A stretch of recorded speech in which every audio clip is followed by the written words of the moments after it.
Hey everyone, welcome to another video. Today we're going to talk about issue number 3 of Children of the Vault, written by Denise Camp. But before we get started with the story, please consider leaving a like and subscribing to the channel if you find anything interesting within the comics covered here, for with your help, this channel can grow and improve. This issue opens with Bishop and Cable aiming a massive singularity cannon at the children's floating city. And once it was in range, the two had no problem pulling the trigger, firing said singularity at point-blank range. Now, when it came to the singularity itself, it was only 3 seconds before the first micro-singularity hit, so almost instantly, the city mind picked up on a small energy spike below its southern border, so in less than a second, Pharaoh, Adamo, and Capitan were dispatched to investigate. 0.5 seconds before the first micro-singularity hits, time mysteriously slows to a crawl, and a sudden heavy night falls over the city.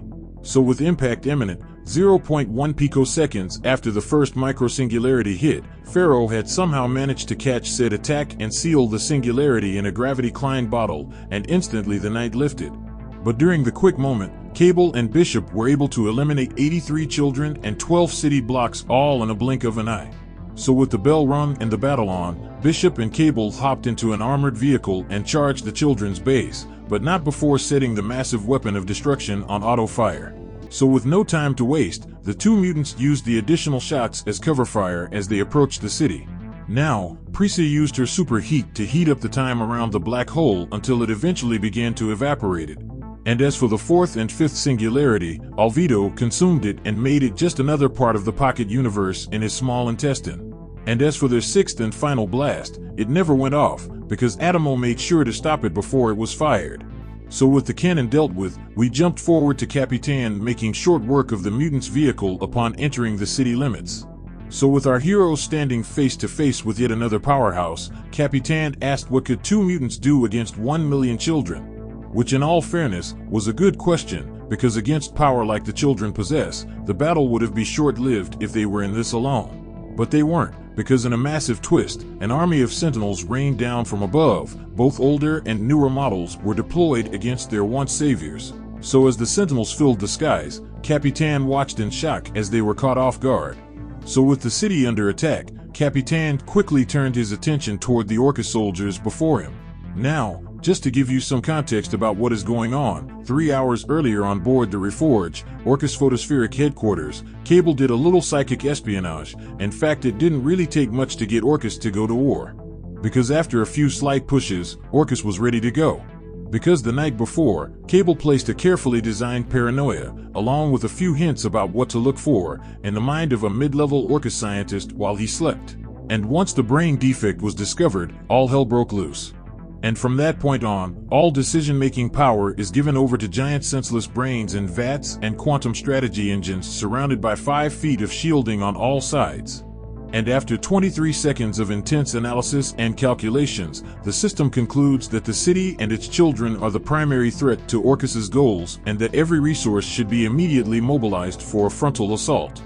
So from their headquarters on the surface of the sun, Orcus sends down soul hammer strikes, each with yattatons of destructive force. But see, the city mind quickly retaliated with a counter of its own, because it deployed its impregnable force fields batteries and deflector shields, which rose like flocks of birds. And as for what the city couldn't deflect, children like Luz and Alvido absorbed the remaining blast themselves.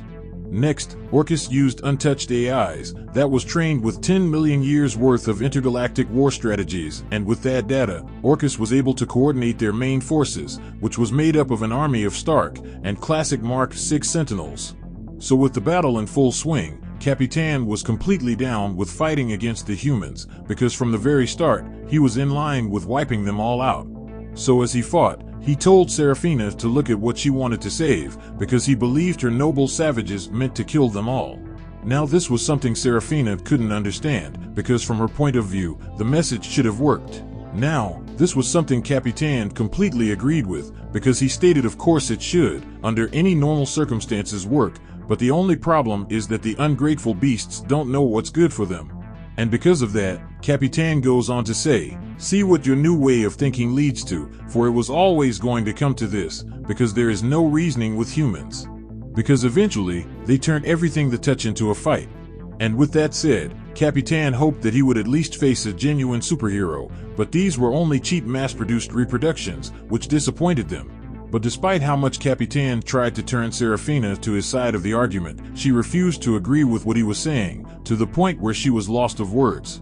And to make Serafina's situation worse, her ability to control machines for some reason refused to work, because something was protecting them. So as the fight carried on, we jumped over to Bishop and Cable doing what they do best, and on a side note, I found it funny that the two mutants were debating weapon choices while fighting the children of tomorrow.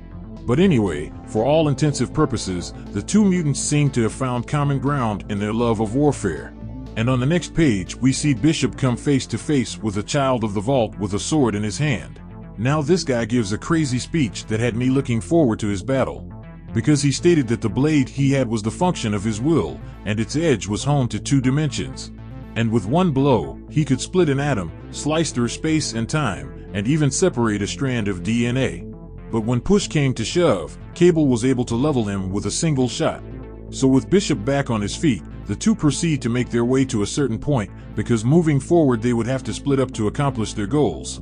So with the two preparing to go their separate ways, Cable informs Bishop that he has implanted a map of the city within his head to help with the operation, because against his better judgment, Cable was counting on him. So following that, we transition over to Serafina flying overhead, trying to get a feel for what was going on, because she states that she could sense forces unaccounted for acting on events, so because of that, she switched to oversight to better assess the situation. Now Serafina was able to see through time and across space and into hearts, and because of that, she could see Capitan smile for the first time in 8 incarnations, for he was excited to fight all the world had to offer, from their superheroes to their gods. Because in the grand scheme of things, he wanted Earth to send all it had, for he was encoded as a conqueror. But see, Capitan wasn't the only person she had seen, for she also saw the worst impulse of her own society unleashed. Because in one of the children's past incarnations, he threw an antimatter tantrum that left 81 through 101 city blocks permanently uninhabitable, which at the time was something the bulk of their society thought they had evolved beyond. But due to current events, it seems that they have prematurely acted, because murder and extinction by fire are now welcome. So with Muerte back online, we skip high above everyone on the surface of the sun, because Serafina sees something that resembles an ancient version of their city trying to orchestrating humanity's hopeless counterattacks, and finally she sees 2 mutants, each with 1 foot in and out of time. One was bottomless and will stop at nothing, and the other she met once, in another incarnation.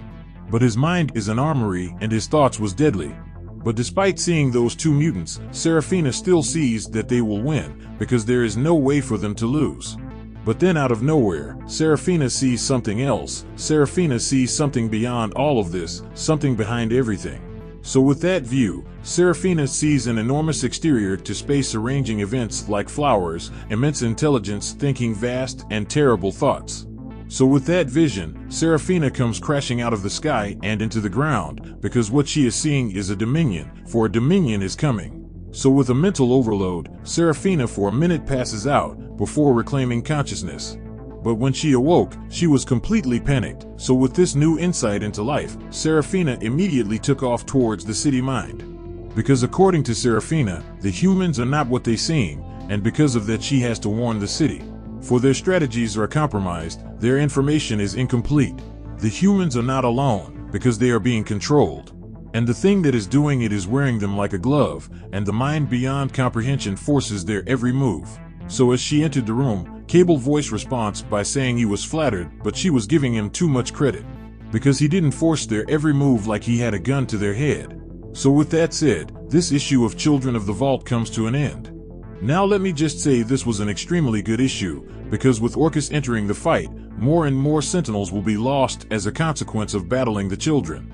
So no matter who comes out on top of this war, mutant kind still comes out as the victor.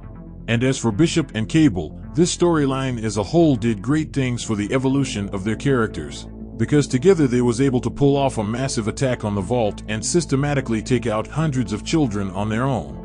But speaking of big revelations, the Dominion was finally mentioned again after the events of the Sins of Sinister, which is a big deal, given how powerful a Dominion potently could be. But anyway, down in the comment section below, let me know your thoughts about this issue and what predictions you could have moving forward. So with that established, I hope you enjoyed this video, and please don't forget to leave a like and a comment if you want to see more videos like this. Thank you for watching, and I'll see you in the next video.